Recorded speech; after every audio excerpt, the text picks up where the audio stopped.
to Third Coast Gridiron, H-Town's podcast on the LSG Network with your host, Marc Henry. District play is up on us, and it's about to get down and dirty as teams want to jockey for position, try to make their way to head to a playoff berth later on this fall. And it's up in the H, man. I am your host, Marc Henry of the TCG, the Third Coast Gridiron. We're going to talk about a little bit of action from week 3. We'll talk about a few guys around the H that stood out and had standout performances in week 3.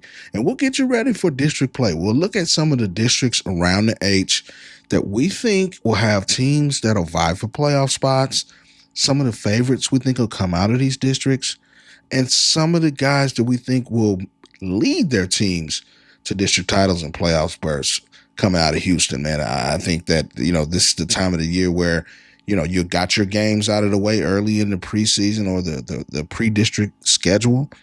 Now it's time to really get cooking. Should have worked the kinks out. Got everything, in place. Your depth chart should be set.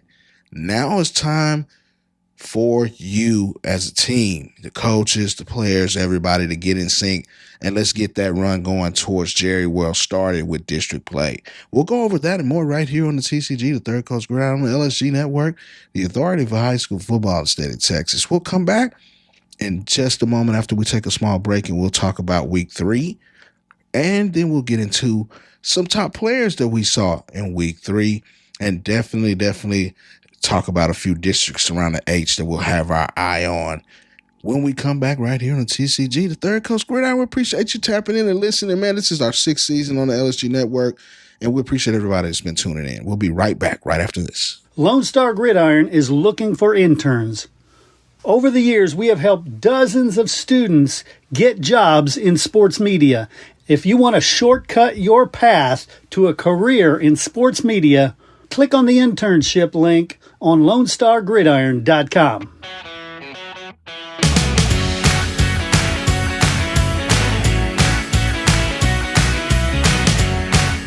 Now, week 3 saw some outstanding performances, and, a couple of guys emerged that could be key figures going into district play for their teams.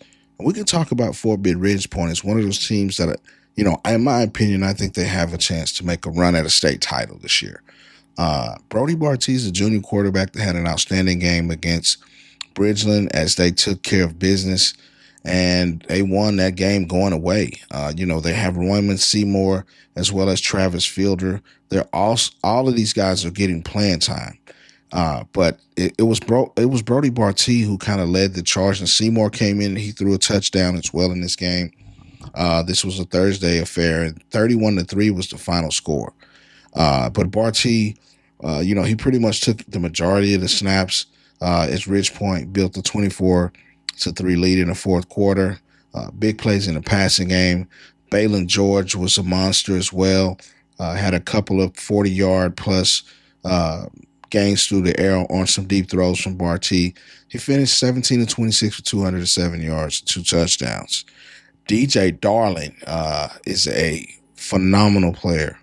He can play in the slot. He can play on the outside, kick returner. Just filthy nasty in the open field with his quickness and, kind of jitterbug quick. This guy had a phenomenal game. And he's a guy that I think will be a factor in that offense for Ridge Point going forward. But I would say the biggest performance the entire week in week 3 was Landon Williams Callis of Randall High School's 2027 running back. In my opinion, probably the number 1 running back in the class 2027. 5-star recruit.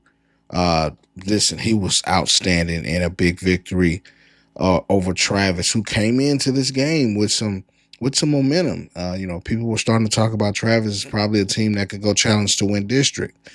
But they shut that off and cut that off with Williams Callis' performance in a 59-26 victory.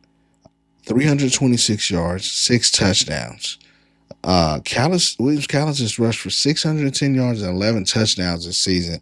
And get this, he is averaging a whopping 12 yards a carry and over 200 yards a game.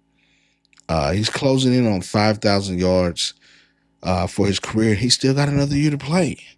Like, this guy is so good and so phenomenal that you will see this guy close in on 5,000 yards before this season is over with. He is legitimately probably the best player in the state of Texas in the 2027 class. Now, you can see rankings somewhere else, and some other people may disagree. There may be somebody else that they like, but he's making a claim, and he's one of those guys that's running for Gatorade Player of the Year as a junior.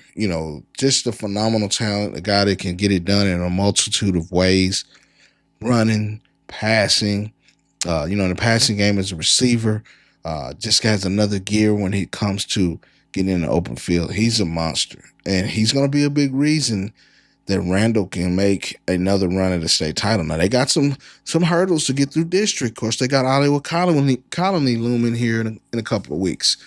But that performance was noteworthy, and I think that Williams Callis, put a stamp on it as him being the best player in the 2027 class in Texas. Now, Clear Falls has been one of those teams that's kind of been flying on the radar. And listen, if you don't know who Kyden Barker is, the Tulsa commit at quarterback for those guys, he is one of those dudes that can sling it.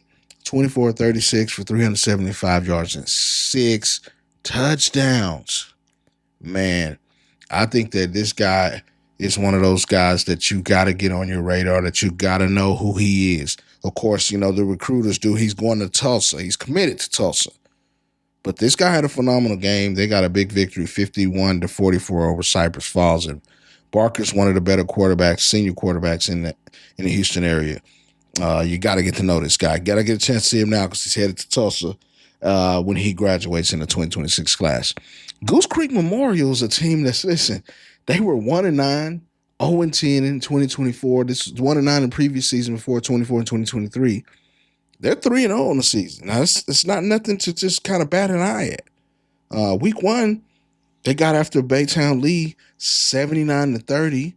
They crushed Clearbrook 68-7. Last week, they're on a roll. Joshua Babin has been phenomenal. 7 catches for 284 yards and 5 touchdowns. This guy is phenomenal. He did a great job, and he'll be a reason that Goose Creek makes a playoff run if they can get through their gauntlet of a district. But, hey, shout out to the Patriots for getting the dub. I mean, they're 3-0. They know what they're doing. Now, let's talk about Coach Nick Caduti and Klein. The Bearcats have moved to 3-0 with a 71-34 victory over Kane, their rival. That was their 15-6A opener. We're going to talk about 15-6A in a little bit. But Edward Kelly Jr., this SMU commit, had 253 yards of total offense. That's 78 in the air, receiving, and 5 total touchdowns. Klein has scored at 207 points in 3 games, 75, 61, and 71 are the outputs that they're doing. I mean, they've rushed for over 1,600 yards as a team. They average over 500 yards offensively a game as a team. You might want to check these guys out right now because they're rolling, they're steamrolling into this thing, and they have their sights set on making a playoff run. And we're going to come back here and we're going to talk about a few guys that stood out in week 3, and then we're going to dive into a couple of these districts here in the Houston area that we think will be very competitive, and we'll get you ready for district play right here on the TCG, the Third Coast Gridiron. We'll be right back. Hey, do you need topsoil, fill dirt, sand, mulch, gravel, limestone, you name it? Do you need that delivered and or spread?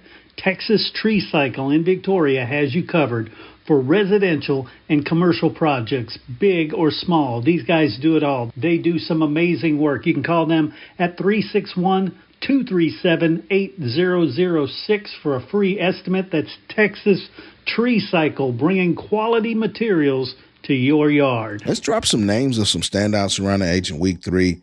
A couple of guys that balled out. A couple of guys that you may need to get on your radar to kind of get accustomed and get familiar with these guys because they balled out. And that's Miles Hamilton, quarterback at Cypress Springs, making his first varsity start.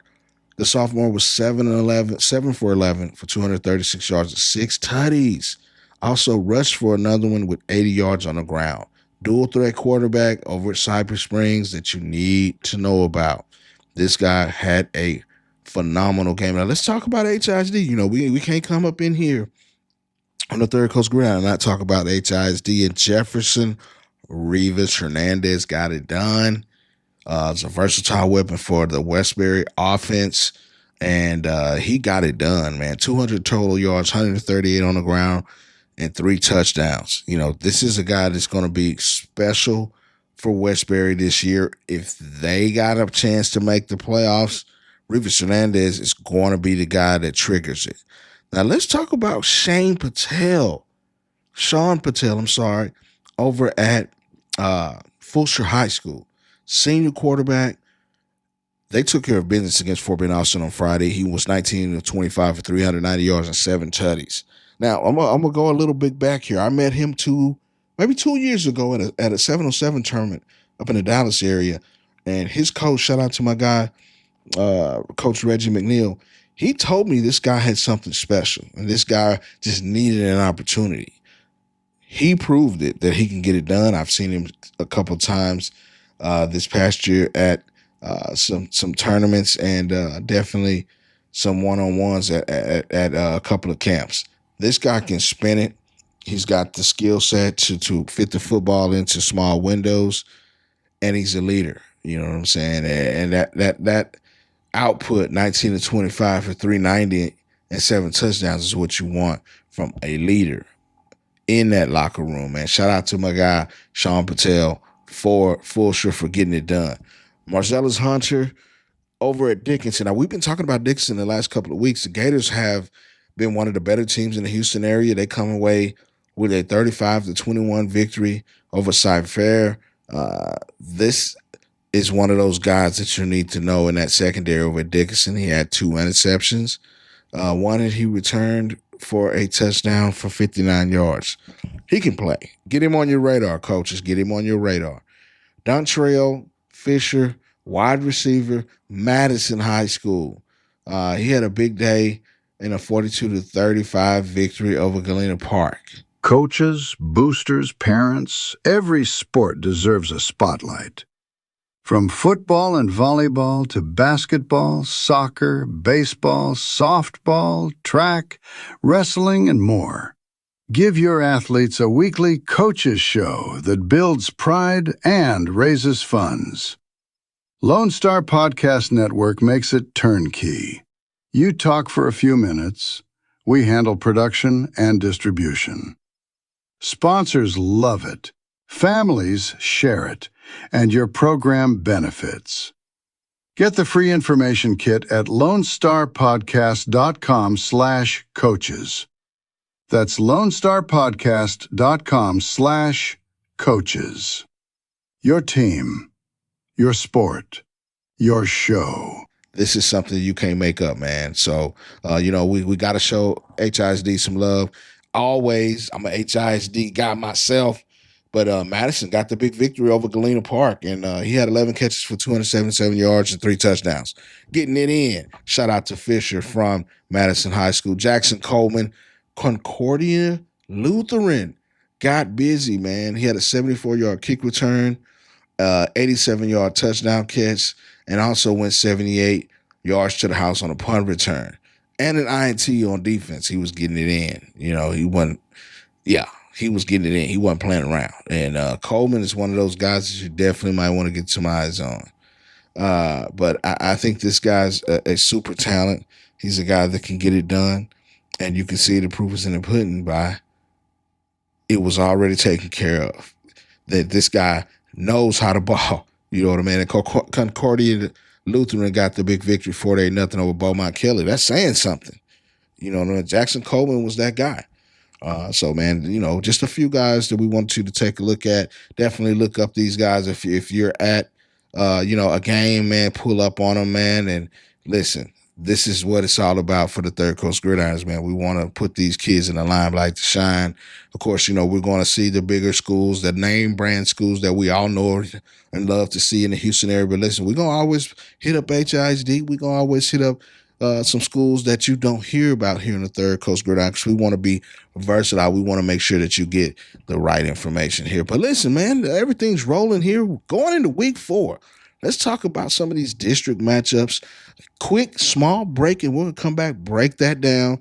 A couple of districts to look at. We'll definitely go through the rankings heading into week 4 right here in the TCG on the Third Coast Gridiron. We'll be right back. Lone Star Gridiron is looking for interns. Over the years, we have helped dozens of students get jobs in sports media. If you want to shortcut your path to a career in sports media, click on the internship link on LoneStarGridiron.com. Heading into week 4, district place cranks up around the H. We're going to talk about some of these districts to look out for. And we're going to start in 15-6A. That's mostly Klein, Tomball, and those two ISDs made up 15-6A. Now, the Klein Bearcats come out with a big victory in their first meeting for 15-6A play with a big victory over Kane. That was a big victory for those guys to kind of set the tone.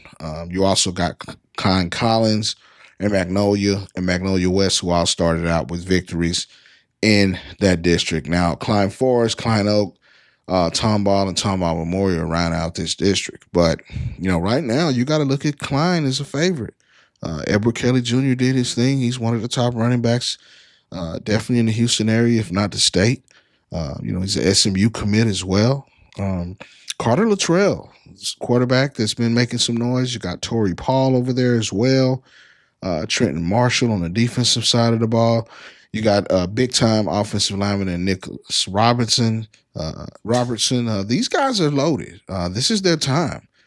This is definitely a team in 15-6A that, if everything shakes out, they could be at the top of this. The Bearcats, started out with Oak Ridge with a 75-20 victory over Conroe Oak Ridge, and they beat Dobie as well, and they come back and they beat Kane. Now, listen to these point totals that they put up: 75, 61, and 71 last week against Kane. You got to look at these guys as one of those favorites in this district, but I think, they still got some tough games left. They got Klein Forest coming up this weekend, but Collins looms, Tomball, Magnolia West, Klein Oak, Memorial, and Magnolia. Tough schedule. These teams usually knock each other off. There's always not a clear cut favorite in this particular district. But, hey, 15-6A is loaded. Definitely a district that in the H, man, that can produce playoff teams that can make a run. And I like what Klein's doing so far. Now, when you move over to 16-6A, it's just as competitive. This is the majority of the Cypress schools, which includes Bridgeland, Cy Lake, Cy Park, Cy Ranch, Cy Springs, Cy Woods, Langham Creek, and Waller.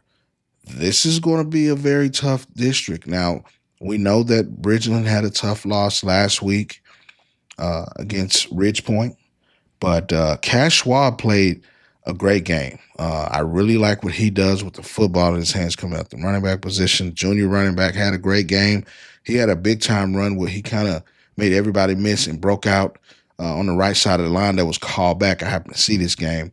And, he proved that he's one of the better rushers in the Houston area. I think that Bridget will have something to say. Of course, Cypress Lakes, Cy Ranch has got a good team. Cy Springs, of course, features U of H commit Paris Melvin, who's a do-it-all everything on both sides of the ball. Jarrett Hager, quarterback. Jonathan Yoma is a guy that you need to know. Brian Brooks, 6'4", 260 on the offensive line. Christopher Ross, Yogi Martin, Connor Patrick, just some guys over there that you need to know when it comes to the Cy Springs Panthers. But I think 16-6A is another one of those districts that could produce teams, that can make a deep playoff run. And Bridgeland made a playoff run last year where they ran into Duncanville. But this was the coming out party for Cash Schwab last year as a sophomore. And I think he'll have another all-district type campaign in 16-6A. I like Cy Lakes. I like Cy Ranch to get in there as well as possibly, Cy Springs. It's going to be a battle. Cy Park is 0-3. They are having a tough time right now. But Bridgeland's 2-1 right now. Cy Lakes is 1-2. Of course, Cy Springs, we just talked about those guys are undefeated. And Cy Woods, listen, don't sleep on those guys. Langham Creek, the Lobos are 3-0 in that district. So it's going to be one of those districts that you're going to have to keep an eye on and just say, hey, you got to look at these guys. And the Waller Bulldogs, of course, you can't count them out.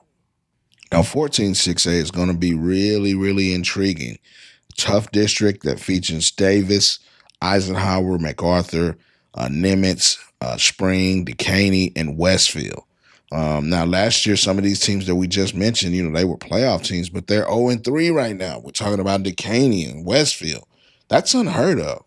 You haven't heard that number next to these guys' record in a long time.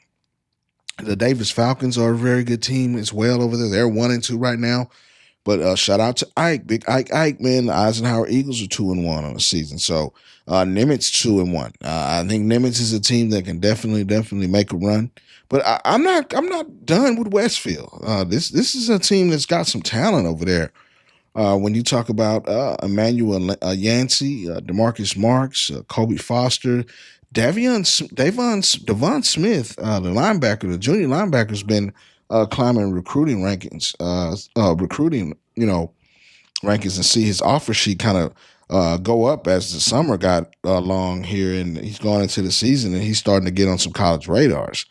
And then you got the twins, man. Shout out to my guy Jordan Jones, definitely a guy, and Jalen Jones, definitely a guy on the edge and linebacker, respectively. Of course, Jalen's more of the linebacker, but Jordan's one of those edge guys. They can get it done. And now Westfield's had a couple of close games. They went 8-3 in 2024, but they opened up with C. King, lost 32-14. Hightower just got by him and clipped him 29-25, and then last week they just got obliterated by North Shore 55-0. But they got a week off, and then they face Spring, Decaney, and Nimitz in back-to-back weeks. I think this is the time when the Mustangs can right their ship, starting with Spring. They'll get back on track. When they go into that Nimitz game, it's going to be very important that they kind of have righted the ship and got things going in the right direction. I think Westfield's one of those teams in 14-6A that's going to get their act together, if you will. And then I think Davis is going to be a team, shout out to my guy, Coach C over there, that they can get those guys right. I expect them to make the playoffs. And I expect Nimitz to make the playoffs as well coming out of 14-6A. And we're going to jump around a little bit and go a little bit to the south side of things where you talk about 24-6A that features Clearbrook, Clear Creek, Clear Falls, Clear Lake, Clear Springs, Deer Park, and those Dickinson Gators. I think that they're the clear-cut district favorite coming into this particular, district. They're 3-0 on the season. They've been playing a phenomenal brand of football, been putting up some points. They beat Katy 34-21 in week 1. They had a shootout with C. King 47-40, and they beat back a tough Cy-Fair team last week 35-21. Now, what it looks like on paper is these guys right now are head and shoulders above the rest. But, I expect Deer Park, I expect the Deer to put up a fight. Clear Lake is 0-3 right now, but Clear Springs has been playing some really good football. Clear Falls is 2-1, and you got Brazos Wood that's 1-2. Those are some of the guys or the particular schools that we look at in that particular district that are probably going to fall behind Dickinson. Lorenzo Aguiar has been playing at a high level at the quarterback position. The junior quarterback has just been phenomenal. He's been slinging it. Chase Lewis on the defensive side, Malachi Gamble, toting the rock out of the backfield. Caleb Peterson's another guy, Jamal Mason as well. 2 running backs. Jamarian Payne, we've talked about him before. There's a wideout that you need to know about, and even Tavin Gomez. But I think one of the bigger recruits that they're going to have coming out of Dixon is Royce Bimage. He's one of the top 2028 cornerbacks in the state of Texas.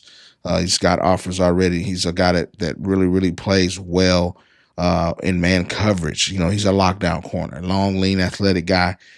He's probably going to be a top recruit to come out of the Dickinson program here in the next couple of years before he finishes up. So I think that Dickinson is the favorite in 24-6A, and we're going to move to another district real quick that we definitely have eyes on, and it features teams that you've been familiar with, and you got to talk about the east side in this one. 23-6A has been all North Shore the last few years. I can't remember any other year that someone else beat them. They haven't lost in that district in a few years. Atascocita has closed the gap, but can they actually win it? That's the different thing. I think that the Summer Creek Bulldogs are the team to look at right now, just out of the first 3 weeks of the season, that can challenge North Shore. I think Atascocita's there. Isaiah Rashid had a monster game last week, getting his first start at quarterback. 2027 athlete. He had a phenomenal game, and a tough loss. But Summer Creek's been playing some outstanding football. Noah Spinks has been slinging it. He's also a junior quarterback over there. Benny Easter, Holden Miller and those guys, they've been playing great. Braylon Causey is a guy, running back over there at Summer Creek. This could be the team that really gets over the hump. Now, Summer Creek a couple years ago, we talked about this in the past. They went up and ran into that juggernaut of DeSoto up in Jerry World. Can they get over the hump? Can they get themselves in position to be a state titleist, a state champion? This may be the team to do it. They've got the pieces. They've got the horses. But don't sleep on Seed King, Kingwood. And, of course, we talked about the Goose Creek Memorial Patriots is coming in this district undefeated so far. But they're going to have to go through the gamut of the North Shores, the Atascocitas, Kingwood, Summer Creek, and Seed King in this particular district. This is a tough district, probably the toughest district in the Houston area when it comes to 6A. It's tough to win in that one. It's going to be some great games, and we look forward to it. We talked about the North Shore Mustangs, winning handily over Westfield last week, 55-0, and they shut out Crowley from the DFW area the second week after coming off a loss up in Dallas to South Oak Cliff, 41-31. They got Humble this week. Then they got Kingwood, and then they got Goose Creek. So we'll know if the North Shore Mustangs are clicking on all cylinders, which it seems like they are doing now. We'll see if they can get this thing rolling and avenge or just keep that one loss on their docket. I think that they're until you knock off the big dog, they're the favorite to win this district. But I think Summer Creek and Atascocita are on their heels. So we're going to see what happens in 23-6A. It's going to be very interesting. Got to stop through 19-6A, which is that Katy district that features the Big Red Machine, the Katy Tigers, Cinco Ranch, the Jordan Warriors, Maid Creek, Morton Ranch, Peyto, Seven Lakes, Taylor, and Tompkins. Katy's dominated this district for years. Tompkins beat them a few years ago when they had Jalen Milroe at the helm. This is going to be it's going to be kind of an even district this year. I don't think Katy runs away with this one. Jordan is on their heels. Katy's coming into the district play at 1-2. When have you ever said they're 1-2 on the year? This is not something that's common. You don't hear that coming from the Tigers camp, or you don't see it. But this may be the year that they have a little bit closer score-wise and closer standings than they've had in the past. I think Paytow's going to be good. Seven Lakes is going to be good. Tompkins and, of course, Jordan. Cinco Ranch, may have some guys that actually can help them get to the playoffs. But listen, man, I think that, Katy's been dominant the last few years, and they've had their run. I think that, it could be a time where the Jordans of the world step up, get in there, and knock off the Big Red Machine. I think they can do it. And they just have to put their heads down and get to work. I mean, that's what it's all about, man. This is district time now. We're talking about some of the districts and some of the matchups that we're going to see in these particular districts. Like, the playtime is over. The pre-district schedule is done. Now it's time to get to work in the district. That's where you get to be a playoff team. Only the top 4 can go. Not everybody can go. Now, let's wrap this up by talking about 9-5A Division II. I think that this is probably a 2-team race, a 3-team race, if you will. Well, you got to start with the state champion, the Richmond Randall Lions, which feature, we talked about Landon Williams-Callis, who had a 300-yard game and a big victory over Travis. I think that, everybody's looking at these guys as a repeat champion in that particular district. But Iowa College is going to have something to say about that. They're very, very talented. And I think that these guys know that they have an opportunity in a couple of weeks to face off against their nemesis. Now, these two teams played twice last year, once in the regular season in a district matchup, and then in the playoffs. Both times, Randall came out on top.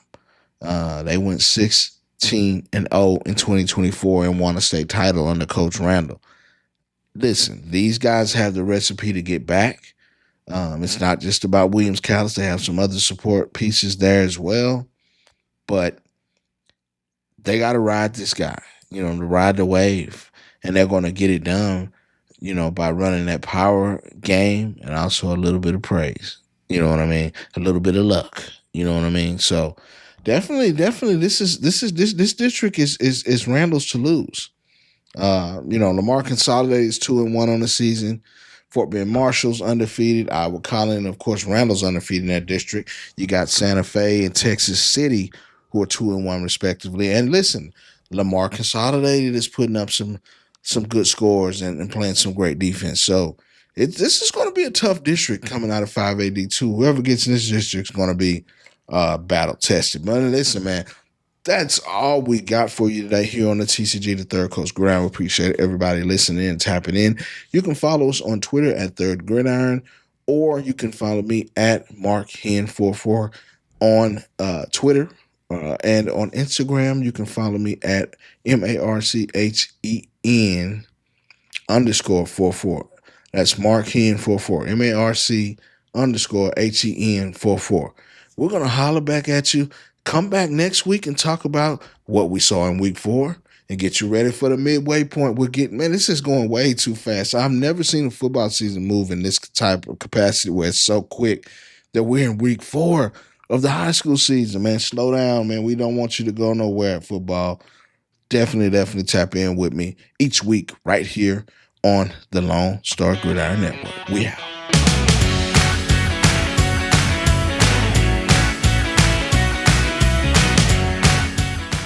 Coaches, boosters, parents, every sport deserves a spotlight. From football and volleyball to basketball, soccer, baseball, softball, track, wrestling, and more. Give your athletes a weekly coaches show that builds pride and raises funds. Lone Star Podcast Network makes it turnkey. You talk for a few minutes. We handle production and distribution. Sponsors love it. Families share it. And your program benefits. Get the free information kit at LoneStarPodcast.com/coaches. That's LoneStarPodcast.com/coaches. Your team, your sport, your show.